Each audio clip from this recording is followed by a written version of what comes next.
आपका, आप बताइए मुझे इस दूसरे चरण के बारे में आपका एनालिसिस क्या कहता है? देखिए, ये जो 9 जिले हैं इसमें गन्ना किसान से लेके और रामपुर, आजम खां, ये फैक्टर एक बड़ा फैक्टर है। आजम खां पिछले 2 साल से जेल में है और उनके जो साथ उनके पूरा कुनबा जेल में था, पत्नी और बेटा बाहर आया, उनके स्कूल, कॉलेज, यूनिवर्सिटी, ये सब एक मुद्दा बना और आजम खां ही एक बहुत बड़ा कारण थे जिसकी वजह से कहा जा सकता है कि 2017 में समाजवादी पार्टी की सरकार गई। मुजफ्फरनगर का जो दंगा था उसमें भी आजम खां का नाम आया। पलायन का जो मुद्दा था वहाँ भी सरकार असहज हो जाती थी आजम खां के सामने जब वो मंत्री थे।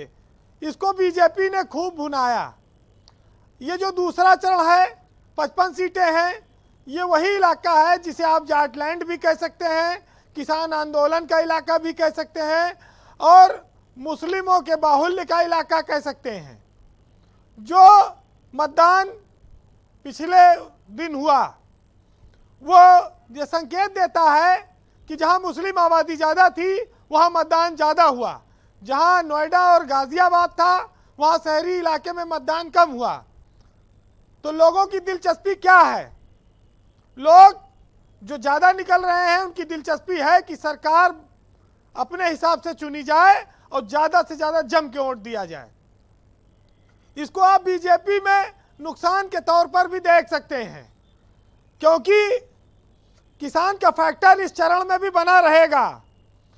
किसान को मनाने के लिए इस आंदोलन की जो कहा जाए नुकसान हुआ उसकी भरपाई के लिए बीजेपी ने बड़ी कोशिशें की, लेकिन ना तो राकेश टिकैत माने और ना तो वो 1 साल का घाव भर पाया जो अब भी इस चुनाव में सामने है। ये 2 चरण जब आएगा, कल प्रचार समाप्त हो जाएगा 5 बजे, लेकिन ये उत्तर प्रदेश को एक दिशा ये दे जाएगा कि यूपी में जो सरकार बनेगी वो बहुमत की सरकार होगी, चाहे वो समाजवादी पार्टी की सरकार बने, चाहे वो योगी आदित्यनाथ की सरकार बने या कांग्रेस बनाए या मायावती सरकार बनाए। हालांकि मायावती के प्रवक्ता बैठे हैं, वो भी टिकट उन्होंने बांटा और चुनाव को उन्होंने लड़ने की, भरसक त्रिकोणीय करने की पूरी कोशिश की है। लेकिन मायावती की पार्टी में ये माना गया कि जिन लोगों को भाजपा से नाराजगी हुई, टिकट नहीं मिला, या सपा या आरएलडी के गठबंधन से टिकट नहीं मिला, वो लोग ज़्यादा गए बसपा में और बसपा ने उस अवसर का फायदा उठाया और उनको टिकट दिया बड़े बड़े नामों को।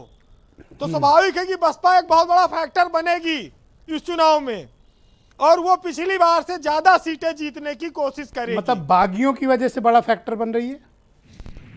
भाई, जब आम टपकता है तो जरूरी नहीं जिसने ढीला मारा है वही लपके।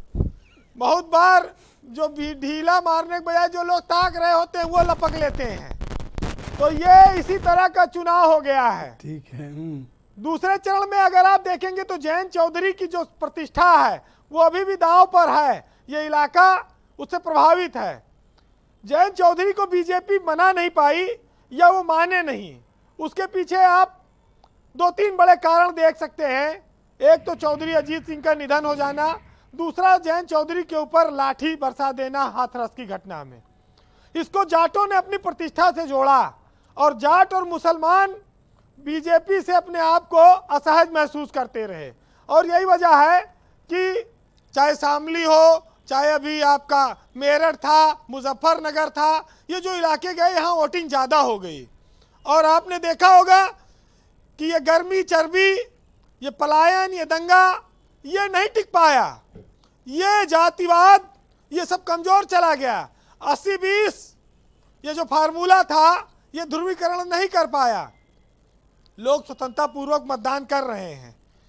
देखिए, आज लोगों को इस चुनाव में, इस चरण में, ये मतदान में एक बात चर्चा में है कि अगर समाजवादी पार्टी की सरकार बनी तभी आजम खां जेल से छूटेंगे और अगर भाजपा की सरकार बनी तो आजम खां जेल से बाहर नहीं आ पाएंगे। तो ये चुनाव इसलिए भी इन लोगों के लिए बड़ा महत्वपूर्ण है। अब आप हम इसको चाहे धर्म के चश्मे से देखें चाहे जात के चश्मे से देखें, लेकिन आप ये देखिए कि जो घोषणा पत्र निकले, कोई स्कूटी बांट रहा है, कोई पेंशन बांट रहा है, कोई शिक्षा फ्री कर रहा है, इस पे कोई चर्चा नहीं हो रही है। ये लुभा नहीं पा रहे हैं। 300 यूनिट बिजली का मुद्दा भी नहीं लुभा पाया। तो ये बहुत बड़ा मामला है कि उत्तर प्रदेश में कुछ लोगों ने पहले से मन बना रखा है कि वो निर्णय करेंगे। वो निर्णय किस ओर जाएगा ये 10 मार्च को पता चलेगा। लेकिन राजनीति के सब जानकार हैं, जी वो वीरेंद्र जी। अपना जानते होंगे, समझते होंगे।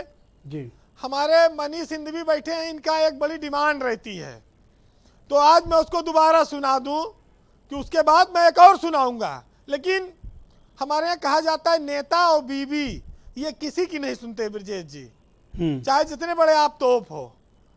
तो कहा जाता है कि जिन्हें हम चुनते हैं वही हमें धुनते हैं, और नेता और बीवी ये कहाँ किसी की सुनते हैं।